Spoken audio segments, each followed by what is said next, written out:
Bien, il est l'invité d'honneur du Salon international du livre de Québec. On dit qu'il est l'auteur le plus lu dans toute la francophonie. Nous avons le plaisir aujourd'hui d'interviewer le romancier, dramaturge et cinéaste à Césaire, Éric-Emmanuel Schmitt. Monsieur Schmitt, bonjour. Bonjour. Monsieur Schmitt, d'entrée de jeu, je vous demanderais pourquoi vous écrivez. Par curiosité, par passion de l'autre et par passion du mystère. C'est-à-dire que je crois que j'écris parce que je suis fasciné par la condition humaine, que j'ai envie de l'explorer et que ma façon de descendre dans le labyrinthe de nos vies, c'est l'écriture qui me permet de devenir l'autre, de m'approcher de l'autre, de saisir des modes de pensée qui ne sont pas forcément les miens. Et puis j'ai découvert que ce voyage que je faisais à travers l'écriture, c'était une façon aussi après d'avoir de nouveau des contacts avec les gens, puisque concrètement, les gens me lisent et après, on peut échanger. J'ai une vraie chance d'avoir une vie d'écrivain lu. Effectivement. Vous dites descendre dans le mystère de la condition humaine, même rencontrer des gens, des situations qui sont différentes des nôtres. On a l'impression que ça semble une certaine constante dans plusieurs de vos œuvres, en tout cas cette rencontre des différentes, ou cette jonction vraiment de personnalités que tout pourrait séparer a priori. Ah oui, je crois que le thème de la rencontre est essentiel dans ce que j'écris parce que je crois qu'effectivement, on est mort si on n'est pas ouvert à la rencontre. Moi, je l'ai vécu plusieurs fois dans ma vie. J'avais des certitudes, et puis tout d'un coup, il se passe quelque chose qui fait que je quitte ces certitudes. En l'occurrence, la foi. Oui. J'étais athée dans un milieu athée, et puis un jour, une expérience dans le désert fait que la foi me tombe dessus. Et à partir de là, j'étais obsédé par le fait qu'effectivement, la vie est toujours plus riche qu'on ne croit, que la vie va toujours nous donner plus qu'on ne croit, et qu'on doit avoir confiance dans la vie pour nous surprendre et nous apporter des choses. Alors parfois, la vie nous brutalise, elle nous déstabilise, mais là encore, il peut y avoir quelque chose à apprendre. On voit même que des fois, certains de vos personnages sont dans des situations presque désespérées. Oui. Et réussissent à en sortir de façon absolument renversante. S'en sortir, c'est pas forcément, par exemple, guérir, Non. mais c'est savoir être malade et accepter que la vie soit brève. Par exemple, quand j'ai écrit Oscar et la Dame Rose, c'est un livre qui raconte les derniers jours d'un enfant qui a une leucémie. Et paradoxalement, c'est un hymne à la vie. C'est-à-dire qu'il n'y a pas de happy end au sens où tout d'un coup le médecin arrive, comme dans un film américain, en ayant trouvé le médicament miracle. Non, la fin heureuse, c'est que cet enfant est capable de jouir de l'existence jusqu'au bout et donne énormément d'amour à tous les gens qui vont lui survivre et va totalement modifier leur vie en la rendant plus riche, plus profonde et plus généreuse. Souvent dans mes livres, il y a des situations comme graves. Et toujours, je cherche l'allègement. C'est-à-dire, je cherche la légèreté. Qu'est-ce que c'est la légèreté? C'est se débarrasser de la peur, c'est se débarrasser du pathos, c'est épouser le mystère tel qu'il est et habiter le mystère, pas avec angoisse, mais avec confiance. Est-ce que c'est ça qui ferait que certains personnages apparemment ordinaires en tout, ou au départ peu stimulés, tout à coup rencontrent quelqu'un en situation difficile, la Dame Rose par exemple, le jeune Moïse avec M. Ibrahim dans les Fleurs du Coran, ou bien d'autres, et tout à coup sont comme animés d'un souffle nouveau?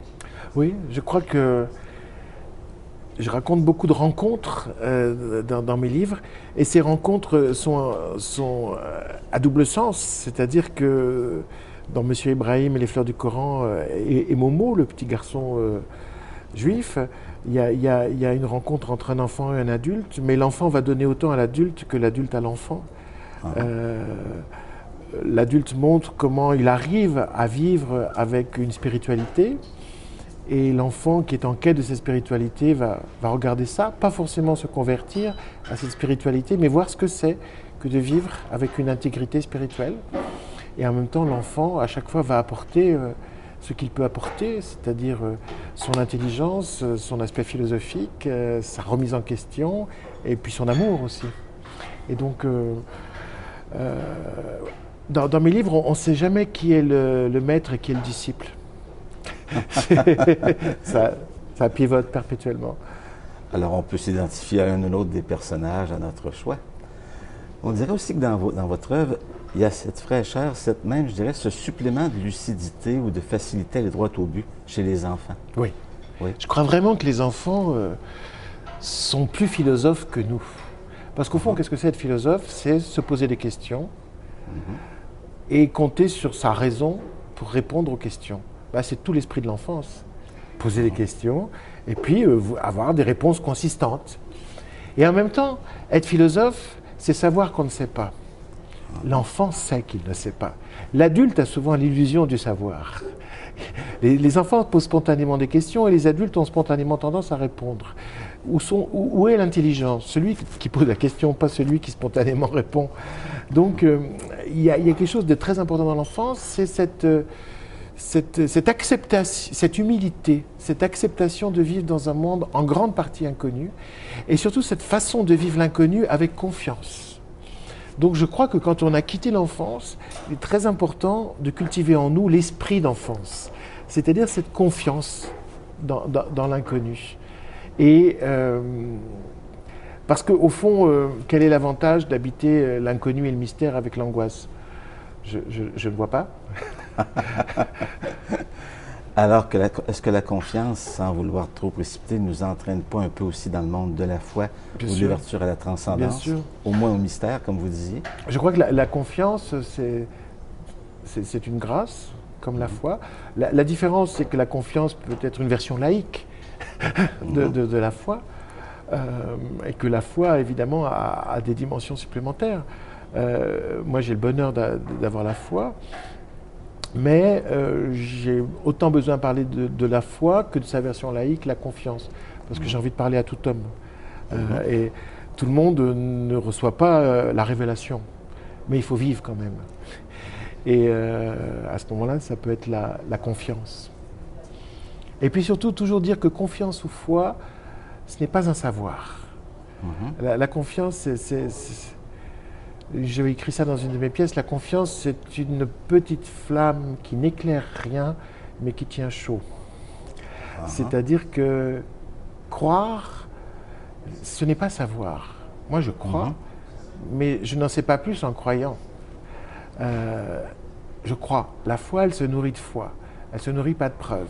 C'est aussi pour ça que la foi elle ne peut pas être partageable facilement. C'est dommage, d'ailleurs. On aimerait pouvoir la donner. Et oui, Tant de fois, j'aurais aimé la donner parce que c'est une aide extraordinaire. Mais il ne faut surtout pas la confondre avec un savoir. Et il faut avoir l'humilité de sa foi. C'est-à-dire dire, voilà, c'est croire, c'est espérer. Ce n'est que ça et c'est tout ça. C'est rien et c'est énorme. Mais on ne peut pas transmettre la foi, mais on peut faire des choses ou écrire des choses même qui peuvent rendre possible la foi ou au moins la confiance, comme vous disiez. Moi, j'écris à partir de cette lumière-là. C'est là où je suis. Je crois que les gens me disent souvent, mais quand je vous lis, je me sens bien, je retrouve une confiance, il y a de la lumière. Alors, bien sûr, j'ai été obligé de dire mon secret un jour, de dire, mais oui, mais c'est parce que j'ai la foi. J'aurais pas dû le dire, peut-être, mais j'ai préféré le dire. Beaucoup de gens m'ont dit, surtout, ne dis jamais une chose pareille. Je me souviens d'une journaliste du Monde, un grand journal intellectuel français, qui aime beaucoup ce que j'écris, et qui m'a dit, Éric Emmanuel, ne dites pas que vous avez la foi, vous allez passer pour un écrivain chrétien. Je lui ai dit, mais écoutez, je ne serai pas en mauvaise compagnie. Pourquoi faudrait-il que ce soit un nouveau tabou? Ah oui. Ah ben ça l'est. Oui, hein? Ça l'est.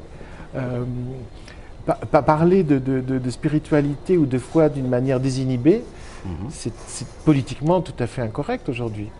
Quel bonheur d'ailleurs. Parce que du coup, on retrouve, je trouve, l'insolence du message évangélique. Parce que cette promotion de l'amour à tout prix pour remplacer la peur et la méfiance entre les individus, c'est quelque chose d'inouï, de toujours inouï, et qu'il faut toujours essayer de faire entendre. Donc, on sent que vous êtes fasciné par les évangiles, puis en même temps, à travers votre œuvre, on voit que vous avez abordé aussi différentes traditions spirituelles. Le soufisme avec M. Ibrahim, le bouddhisme ailleurs, l'hindouisme. C'est important pour moi de dire je suis d'une maison, mais j'aime la maison des autres et je la respecte et je trouve beaucoup de profondeur. Je crois que c'est important de pouvoir dire qu'on est d'une religion et de manifester un vrai intérêt passionné pour la religion des autres. Et parce qu'un discours religieux ne doit pas être prosélyte. Il doit être ouvert et à la limite, il ne peut que s'enrichir de la confrontation avec d'autres spiritualités. Donc, je me souviens par exemple quand M. Ibrahim et les fleurs du Coran est paru en langue arabe, c'était en Égypte, au Caire. J'ai été invité par le congrès des écrivains musulmans. Et c'était passionnant notre rencontre, puisque moi j'avouais ouvertement mon christianisme et j'avais écrit un grand personnage musulman. Et il y a carrément eu la question, certains qui m'ont dit mais est-ce que vous avez le droit, vous qui n'êtes pas musulman, d'écrire un personnage musulman? Et après on a approfondi notre discussion et je leur disais au fond quand j'aborde une autre religion, par exemple quand j'écris Monsieur Ibrahim et les fleurs du Coran, je montre que c'est un sage qui trouve sa nourriture dans le Coran, mais il est identifiable et reconnaissable comme un sage dans n'importe quelle culture et dans n'importe quelle civilisation. Donc au fond, quand je veux voyager dans les autres religions, malgré tout, j'essaye de retrouver ce socle universel, commun, qu'il peut y avoir dans toutes les grandes religions, au fond, une conception de l'homme qu'un autre d'une religion différente pourra quand même reconnaître comme telle. Parce que mon but, c'est de créer du lien. Je suis obsédé par le fait que le monde devient de plus en plus pluriel, divers. Moi, je suis né en 1960 en France. J'étais dans un monde qui était binaire. Soit on était chrétien, soit on était athée. Mais c'est point. Enfin, il y avait des juifs, mais c'est très minoritaire. Et puis à l'époque, presque dans un silence. Et aujourd'hui, quand on est en France, on est dans un monde où il y a des chrétiens, 5 millions de musulmans, des gens maintenant qui s'inspirent de spiritualité orientale avec le bouddhisme, toujours la dimension de l'athéisme, et le judaïsme qui se dit plus qu'avant. Donc on est dans des sociétés plurielles, alors il faut qu'on vive ensemble. Et vivre ensemble, c'est pas devenir tous athées, ou tous chrétiens, ou tous musulmans, c'est cultiver notre identité tout en ayant une passion respectueuse pour l'identité de l'autre. Donc voilà, être d'une religion, mais parler des religions au pluriel me paraît important en tant que citoyen. Et cette dimension du dialogue des croyances, quelle qu'elle soit, ça semble devenir, pour plusieurs en tout cas, un des défis de notre temps. Oui. Or, vous semblez suggérer dans votre œuvre que de la même façon que la rencontre des personnes dans leur altérité est une source d'avancement, de progression personnelle, la rencontre des religions est tout à fait possible. Oui. Dans un de mes romans qui est L'enfant de Noé, je raconte en plus une histoire vraie qui est celle d'un prêtre qui a sauvé beaucoup d'enfants en Belgique, d'enfants juifs pendant la guerre, et qui pensait qu'il ne fallait pas seulement qu'ils sauvent leur vie, mais qu'ils sauvent aussi leur identité juive. Et donc ce prêtre s'était mis à apprendre l'hébreu et à lire la Torah et à essayer de comprendre vraiment la spiritualité de l'Ancien Testament, alors que c'est vrai que dans le catholicisme romain, on travaille plus le Nouveau Testament que l'Ancien. Et dans ce livre, il y avait une image qui était frappante et qui d'ailleurs a fait dire aux critiques au moment où j'ai publié le livre que c'était typiquement du Schmitt. C'était l'image de la crypte de l'église que ce curé avait aménagée en synagogue, une synagogue secrète dans la crypte. Eh bien, c'est pas moi qui l'ai inventé, c'est une histoire vraie.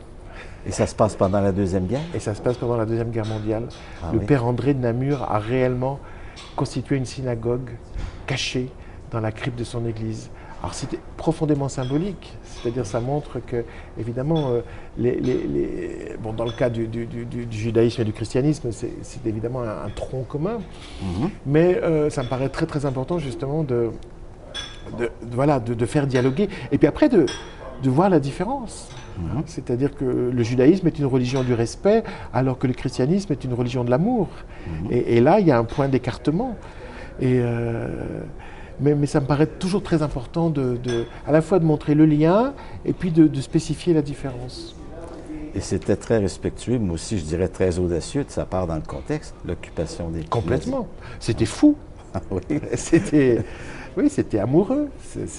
Ça avait la vraie folie de l'Évangile. M. Schmitt, on a, sur les réseaux sociaux avec lesquels nous sommes en lien, il y a des jeunes qui nous écrivent et nous avons retenu la question d'une d'entre elles qu'elle voulait vous poser. Si vous permettez, c'est Mélissa Fauché, qui, comme plusieurs jeunes, elle a été fascinée, elle a vu le film Oscar et la Dame Rose, et elle veut vous demander à quel point c'est inspiré d'une histoire vraie. Il n'y a pas une histoire directement qui inspire ce livre et ce film. Je n'ai pas eu un enfant qui a vécu ça. Je connais plein de gens qui ont eu un enfant qui a vécu ça. Oui. Mais c'est inspiré quand même d'éléments réels que j'ai vécus, à la fois des expériences d'enfants et des expériences d'adultes. L'expérience d'enfant, j'ai passé beaucoup de temps dans les hôpitaux pour enfants malades quand j'étais petit. Pas parce que j'étais malade, mais parce que mon père soignait les enfants malades. Mon père était kinésithérapeute et il m'a donné une très étrange éducation. Il m'emmenait avec lui tous les jeudis après-midi et les samedis après-midi. Et donc, j'allais à l'hôpital tout le temps. Et j'ai donc eu des amis enfants qui séjournaient à l'hôpital. Et c'est là que j'ai découvert ce monde-là. Et avec le résultat de cette éducation, c'est que ce que je trouvais normal, c'était d'être en mauvaise santé, et ce qui était anormal, c'était d'être en bonne santé. C'est très bon comme idée, parce que c'est vivre avec l'idée que la vie est fragile, donc précieuse. Ça, c'était des éléments qu'on nourrit cette histoire. Et puis, il y a des autres éléments qu'on nourrit cette histoire, c'est des événements d'adultes. J'ai accompagné des êtres que j'aimais dans la maladie et dans la mort. Et là, je me suis rendu compte, d'abord qu'il était urgent de dire aux gens qu'on les aime. C'est la seule chose que nous apprend la mort. Et puis, la deuxième chose, c'est que l'imagination était vraiment une faculté précieuse. Parce que quand on est tous les jours, auprès d'un malade, qu'on fait semblant de vivre à côté parce que, voilà, on n'y arrive pas, eh bien, il faut être Sherazade. Il faut avoir des idées dans la tête, il faut être capable d'amuser, de raconter. C'est ce qu'est la Dame Rose avec Oscar. Oui. C'est-à-dire qu'elle a toujours des histoires à raconter. Et ça, c'est très important. Pour moi, c'est la justification de mon rôle d'écrivain. C'est celui qui, par ses histoires, va non seulement divertir, mais permettre de réfléchir. Et vous recevez probablement plusieurs commentaires de vos lecteurs et lectrices qui vous disent, un peu comme Odette Tout le Monde à Balthazar Barzan, ça m'a permis de grandir et de continuer à vivre. Oh, certains de mes livres me valent toujours un courrier extraordinaire. Oscar particulièrement. Oscar,